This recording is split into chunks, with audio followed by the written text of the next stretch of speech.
Hey Menifee, this is Gabriella. I'm standing at the brand new under construction fire station number 5. Now, not only is this a huge improvement for the city and faster call times, but the station it's replacing was built in the early 1950s. Let's go inside and check it out.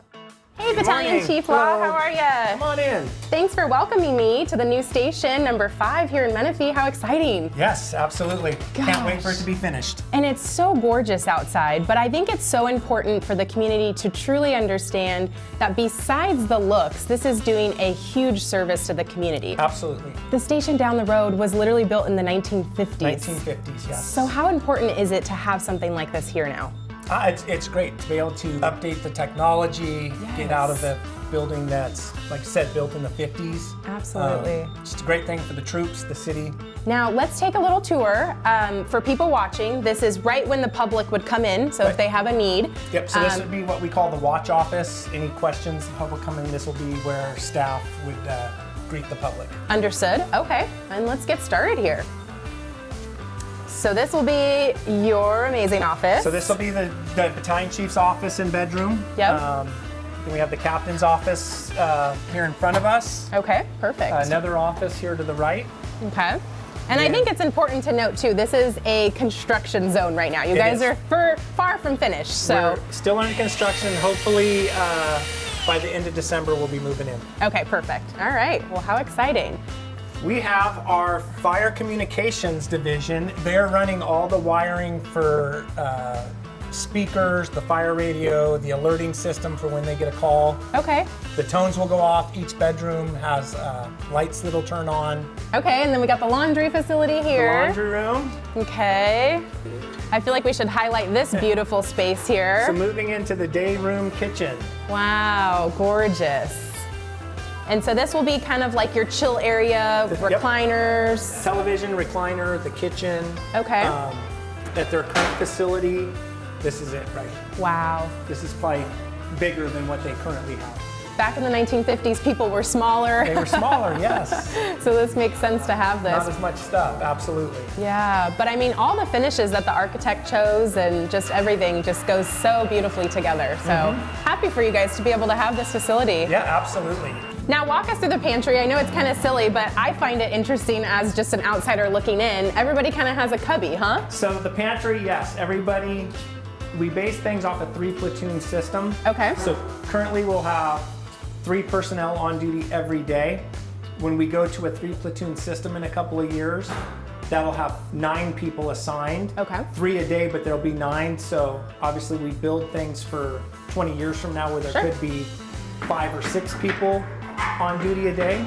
But yeah, literally you can come in, you'll pick what you want, store your dry foods, you can lock it. Nice. And we obviously will have a lot of excess. Yes, but like you said, building for the future versus the old station, that didn't accommodate.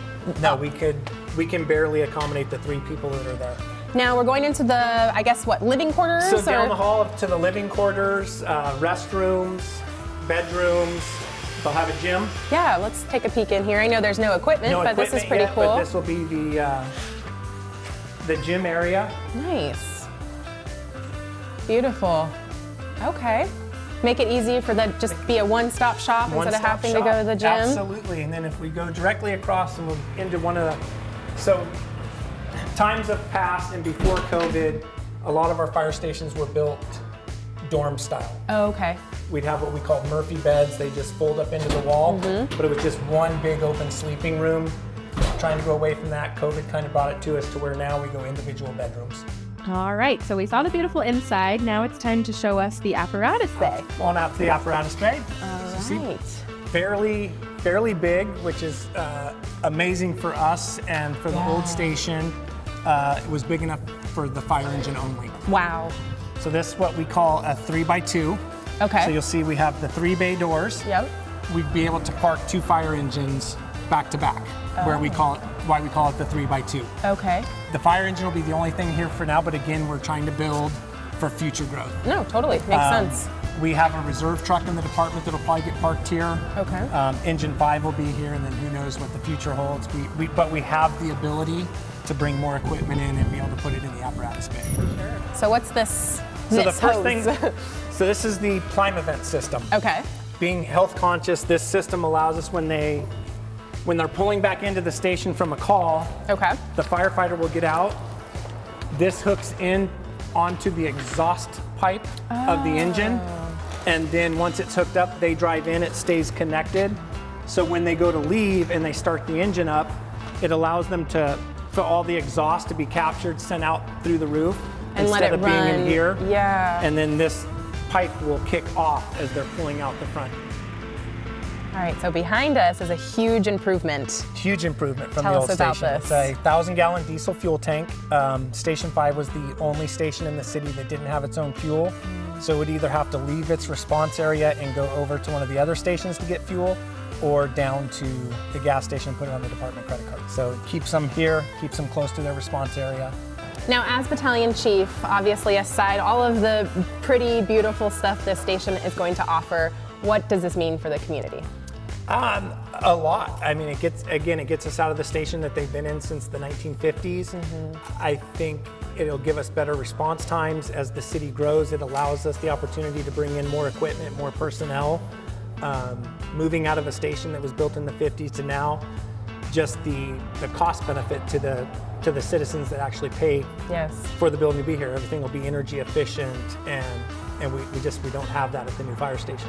Okay. All right. Well, thank you so much. I appreciate bet. your time. Absolutely.